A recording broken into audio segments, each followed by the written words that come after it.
Hello friends, मैं हूं सौरभ और आप देख रहे हैं मेरा यूट्यूब चैनल एग्जाम कैप्सूल। जैसा कि पिछले वीडियो में हमने भूगोल एक परिचय के बारे में पढ़ा था, आज का जो टॉपिक है वो है ब्रह्मांड। चलिए देखते हैं, चलिए शुरू करते हैं। ब्रह्मांड है क्या? ब्रह्मांड अतितुमान द्रव्य तथा ऊर्जा के सम्मिलित रूप को ब्रह्मांड कहते हैं। ब्रह्मांड किसको कहते हैं? द्रव्य एवं ऊर्जा के सम्मिलित रूप को ब्रह्मांड कहते हैं। ब्रह्मांड के अंतर्गत उन सभी आकाशीय पिंड एवं उल्काओं तथा समस्त सौर परिवार जिसमें सूर्य, चंद्रमा आदि भी शामिल हो का अध्ययन करते हैं। यानी कि ब्रह्मांड के अंतर्गत उन सभी आकाशीय पिंड एवं उल्काओं तथा समस्त सौर परिवार जिसमें सूर्य, चंद्रमा आदि शामिल हो। ब्रह्मांड उन अंतर आकाश को कहते हैं, यानी कि ब्रह्मांड उस अंतर आकाश को कहते हैं जिसमें अनंत तारे, ग्रह, चंद्रमा एवं अन्य आकाशीय पिंड स्थिर हैं। यानी कि ब्रह्मांड उन अनंत आकाश को कहते हैं जिसमें बहुत सारे तारे, ग्रह, चंद्रमा एवं अन्य आकाशीय पिंड स्थिर हो। आधुनिक विचारधारा के अनुसार ब्रह्मांड को दो भागों में बांटा गया है। आधुनिक विचारधारा के अनुसार ब्रह्मांड को दो भागों में बांटा गया है। पहला क्या है? वायुमंडल और दूसरा अंतरिक्ष। यानी कि आधुनिक विचारधारा के अनुसार ब्रह्मांड को दो भागों में बांटा गया है। पहला है वायुमंडल और दूसरा है अंतरिक्ष। दूसरा है अंतरिक्ष।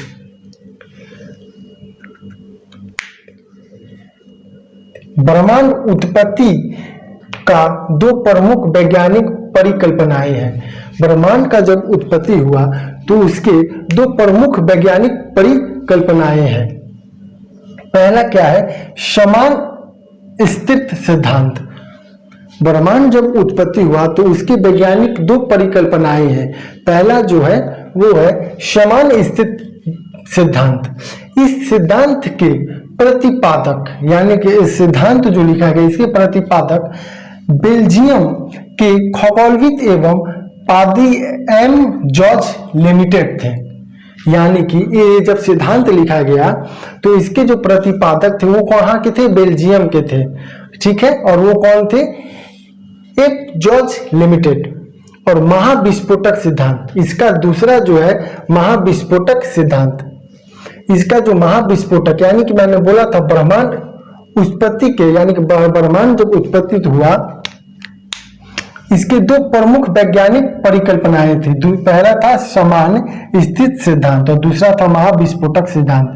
तो समान स्थिति सिद्धांत के बारे में जो हमने देखा था कि इस सिद्धांत के प्रतिपादक बेल्जियम के खगोलविद एवं पादरी एम जॉर्ज लिमिटेड थे। और महाविस्फोटक सिद्धांत का जो था ये थे यह सिद्धांत को दो सिद्धांत पर आधारित है। यानी कि ये जो सिद्धांत है इसके दो सिद्धांत पर आधारित है। पहला है निरंतर उत्पत्ति का सिद्धांत और दूसरा है संकुचन विमोचन का सिद्धांत। यानी कि महाविस्फोटक सिद्धांत जो है इसके दो अपने सिद्धांत है। पहला कौन सा है? निरंतर उत्पत्ति का सिद्धांत और दूसरा है संकुचन विमोचन का सिद्धांत। इस सिद्धांत के, यानी कि ये जो है निरंतर उत्पत्ति का सिद्धांत, इस सिद्धांत के जो थे इसके जो प्रतिपादक थे वो थे गुल्ड एंड हेरमैन ब्रैंडी। कौन थे? गुल्ड एंड हेरमैन ब्रैंडी। और संकुचन विमोचन का सिद्धांत जो थे इसका था डॉक्टर एलन। ये कौन थे? डॉक्टर एलन इसका प्रतिपादक थे।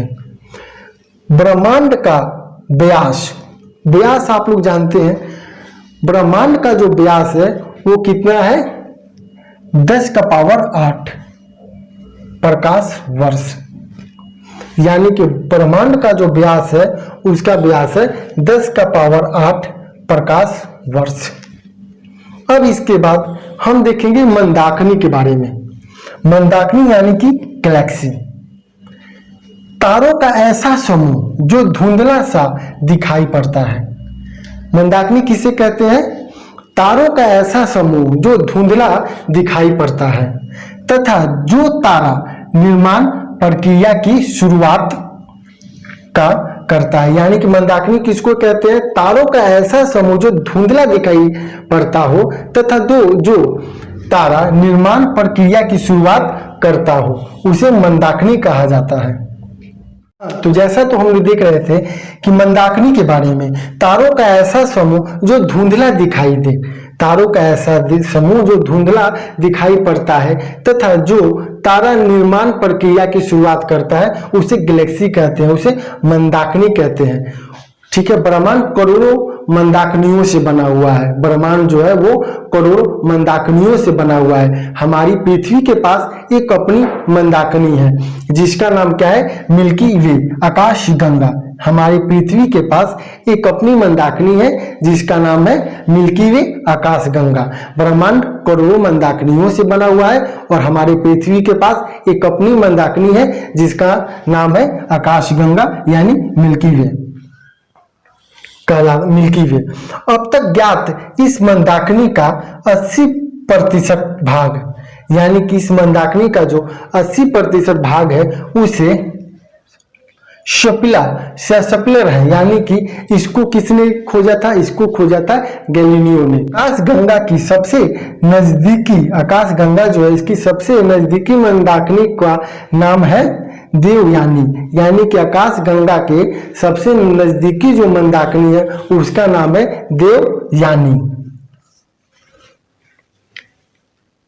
न्यूनतम ज्ञात मंदाकिनी गैलेक्सी है।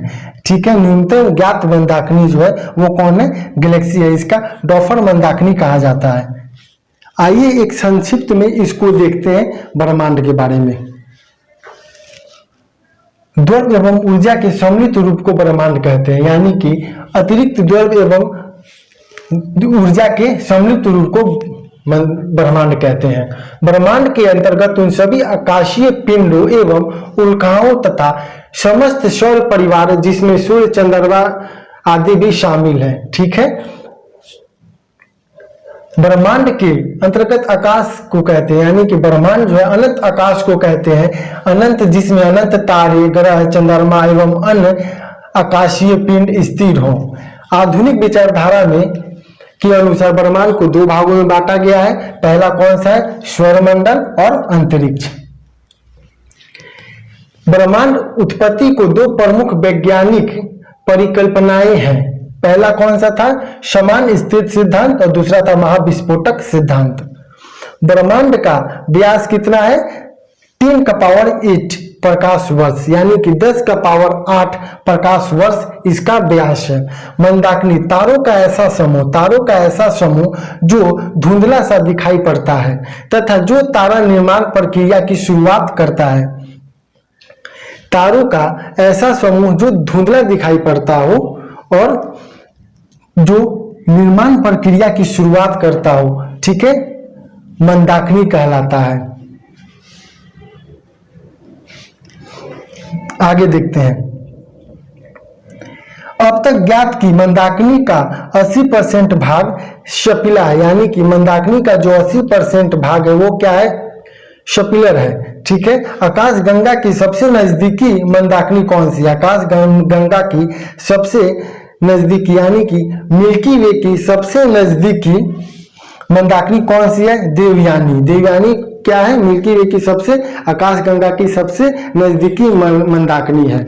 अगर हमारा वीडियो अच्छा लगा हो तो प्लीज प्लीज प्लीज लाइक करें, शेयर करें, सब्सक्राइब करें और बेल आइकन दबाएं ताकि हमारा वीडियो आप तक पहुंच पाए। मिलते हैं अगले वीडियो में। Take care, good bye.